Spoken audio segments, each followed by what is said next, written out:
Digital বাংলাদেশের উপকার ও আজকের এই অনুষ্ঠানের প্রধান অতিথি শেখ হাসিনা, বিশেষ অতিথি বাংলাদেশ সরকারের মাননীয় শিল্পমন্ত্রী দিলীপ বড়ুয়া, উপস্থিত অর্থমন্ত্রী মহোদয়, উপস্থিত উপদেষ্টা মহোদয়, উপস্থিত মাননীয় বিজ্ঞান এবং তথ্য যোগাযোগ প্রযুক্তির প্রতিমন্ত্রী স্থপতি আখলিস ওসমান মহোদয়, সাবেক শিল্পমন্ত্রী জনাব Tofail Ahmed MP,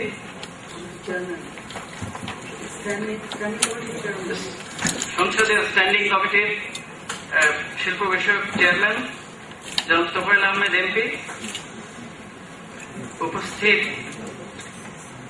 digital task ফোর্সের সদস্যবৃন্দ, ব্যাংকার বৃন্দ, সচিব বৃন্দ ও মিলের কর্মকর্তা কর্মচারীবৃন্দ এবং সর্বোপরি আখ চাষী ভাইরা, সকলকে আজকের এই শীতের সকালের মনোরম সকালের শুভেচ্ছা দিয়ে এবং একই সাথে ইউএনডিপির যে কান্ট্রি রিপ্রেজেন্টেটিভ আছেন ওনাকেও আমি ধন্যবাদ দিয়ে আজকের বক্তব্য শুরু করছি।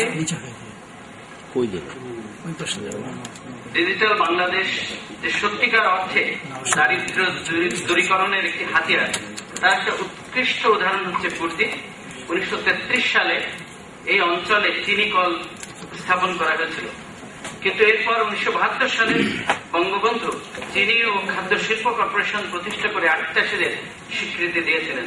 মাননীয় প্রধানমন্ত্রী, আপনি আজ কাগজে পুর্জির বিড়ম্বনা থেকে আখ চাষীদেরকে রক্ষা করে চাষীদেরকে আজকে মুক্তি দিচ্ছেন। ঠিক 1 মাস আগে ইউনিয়ন তথ্য সেবা কেন্দ্র উদ্বোধন করে জনগণের দোরগোড়ায় সেবা পৌঁছে দিয়েছেন। আজ আর এক ধাপ এগিয়ে পুর্জির সেবাকে কৃষকের হাতের মুঠোয় মোবাইল ফোনের মাধ্যমে আপনি পৌঁছে দিচ্ছেন, আপনার নির্দেশে পৌঁছে দিচ্ছেন।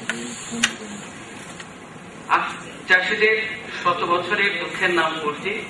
পুর্জি হল চিনিকল থেকে কৃষককে মাড়াইয়ের জন্য আখ সরবরাহ করার চাহিদাপত্র। পুর্জি পেতে দেরি হওয়ার কারণে কৃষকের 2টি ক্ষতি হয়। একটি হচ্ছে কৃষক এর মাঠে আখ শুকিয়ে যায়, কিংবা মিল গেটে আখ শুকিয়ে যায়, কৃষক ওজন কম পায়, মূল্য কম পায়।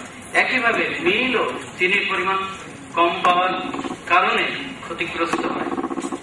এবং এই পুর্জিকে কেন্দ্র করে এক শ্রেণীর মধ্যস্বত্বভোগী বছরের পর বছর তাদের ইচ্ছে মতো কৃষককে ন্যায্য পাওনা থেকে বঞ্চিত করেছে।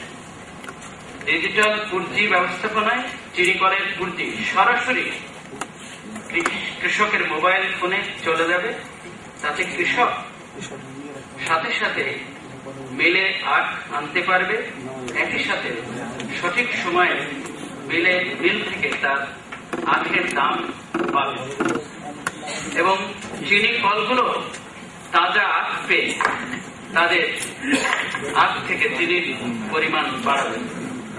নিরক্ষর জনগোষ্ঠী যে তথ্য প্রযুক্তির মাধ্যমে উপকৃত হতে পারে পুর্জি, তা আমাদেরকে চোখে আঙুল দিয়ে দেখিয়ে দিয়েছে।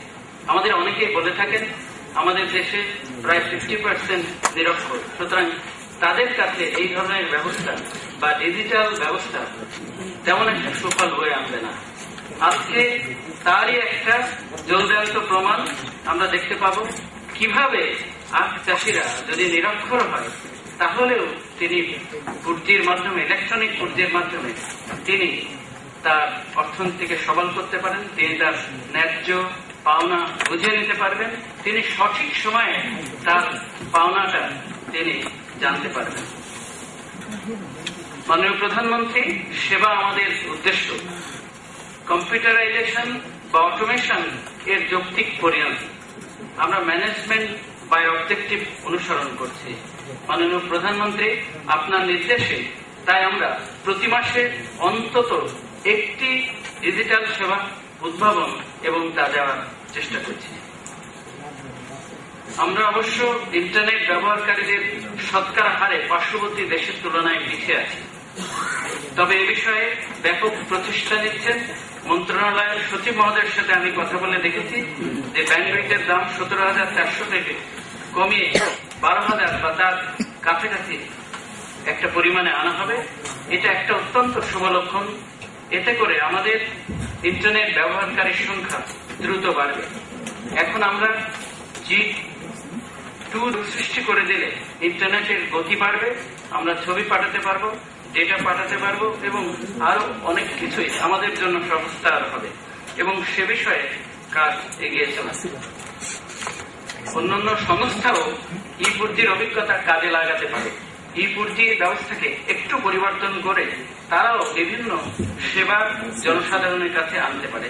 যেমন উদাহরণ হিসেবে আমি বলতে পারি, খাদ্য অধিদপ্তর ধান চাল গম সংগ্রহের ব্যবস্থা যে করে থাকে প্রতি বছর, সেখানে এরকম একটা মেসেজিং সিস্টেম ব্যবহার করা যেতে পারে।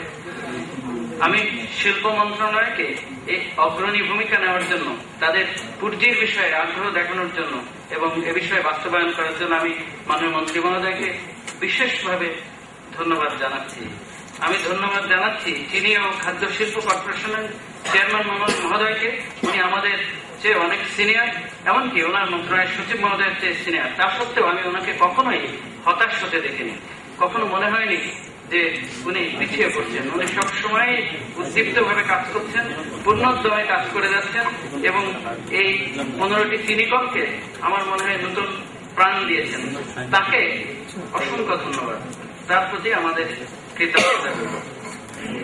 শেষ করার আগে এই উদ্যোগকে সফল করার জন্য আমি বাংলাদেশ চিনি ও খাদ্য কর্পোরেশনের সাথে জড়িত অন্যান্য কর্মকর্তা কর্মচারীবৃন্দ সকলকে আমি ধন্যবাদ জানাচ্ছি। যারা আজ চাষী, যারা অক্লান্ত পরিশ্রম করে মিলকে বাঁচিয়ে রেখেছেন, তাদেরকেও আমি ধন্যবাদ জানাই। আমি ধন্যবাদ জানাচ্ছি বাসুসকে, তারা সবসময় আমাদেরকে, আমাদের কর্মকাণ্ডকে প্রচারের একটা সুযোগ করে দিয়ে, এমনকি আমাদের যে বুলেটিন আছে, মাসিক বুলেটিন, সেটাও প্রকাশ করার ব্যাপারে আমাদের টেকনিক্যাল এবং মানসিক সহায়তা দিয়ে যে সাহায্য করছেন, সে ব্যাপারে বিশেষভাবে ধন্যবাদ জানাচ্ছি। আমি ধন্যবাদ জানাচ্ছি যারা মোবাইল ফোন কোম্পানি আছেন, যারা এই মেসেজ দেওয়ার জন্য সহযোগিতা করছেন। আমি ধন্যবাদ জানাচ্ছি আমাদের ডিজিটাল টাস্ক ফোর্সের যারা সদস্য আছেন, অন্য যারা শুভাকাঙ্ক্ষী আছেন। আমি ধন্যবাদ জানাচ্ছি আমাদের সংসদ সদস্য মহোদয়কে, যারা দূরে থেকেও পিছনে থেকেও তারা সবসময় আমাদেরকে উৎসাহিত করছেন এই বিষয়ে এগিয়ে যাওয়ার জন্য। I'd like to thank also UNDP, especially its resident representative, Mr. Stephen Brizeman, for his seamless support to us and Digital Bangladesh. আমি আমার কৃতজ্ঞতা জানাতে চাই পুনরায় মাননীয় শিল্পমন্ত্রী মহোদয়কে এবং সবশেষে আমি আমার কৃতজ্ঞতা এবং আন্তরিক ধন্যবাদ জানাই মাননীয় প্রধানমন্ত্রীকে। তার অনেক গুরুত্বপূর্ণ কাজ ফেলে আমাকে যে সুযোগ করে দিয়েছেন, এটিও এর মাধ্যমে বিভিন্ন সেবা উদ্ভাবনের ম্যানেজারিয়াল দায়িত্ব পালন করা এবং সেটিকে সুন্দর এবং সুচারুভাবে জনসাধারণের কাছে পৌঁছে দেওয়ার সুযোগ করে দেওয়ার জন্য আমি সবাইকে ধন্যবাদ দিয়ে আজকে কষ্ট করে এখানে আসার জন্য এবং সবাইকে অনুপ্রাণিত করার জন্য এবং দূরে যারা বসে আছেন মিলে তাদেরকেও সবাইকে ধন্যবাদ দিয়ে আমি আমার বক্তব্য শেষ করছি। খোদা হাফেজ।